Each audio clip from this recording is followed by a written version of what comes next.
are considering a handful of bills to address weapons. One of those is a concept we've seen before, related to safe storage of firearms.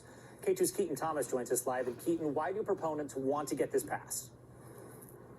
Lincoln, it has to do with easy access of firearms at home. Specifically, they don't want children to have that access or people who are in crisis. But opponents of this say it defeats the purpose of having a weapon to defend yourself at home.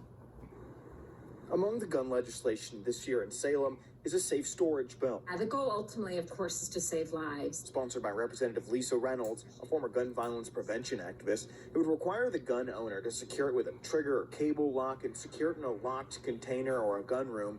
It levies fines for a violation. Reynolds told me she's worried about children who get easy access to guns, which can tend to lead to tragedy. And she said it's important to limit access for people in crisis. But we know that when someone is in crisis, they are more likely to do something to try to harm themselves.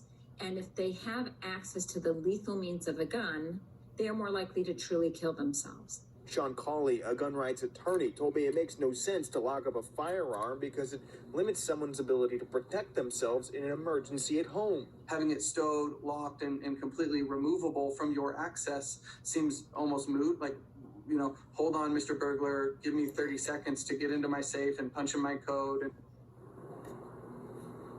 Now, the Healthcare Committee already had a public hearing on that bill. There's a work session coming up next week. Coming up at 6 o'clock, though, another concept for a gun bill in Salem. Why some lawmakers want to close what's known as the Charleston loophole. For now, though, we are live in Northeast Portland. Keaton Thomas, KATU News. All right, Keaton, thank you.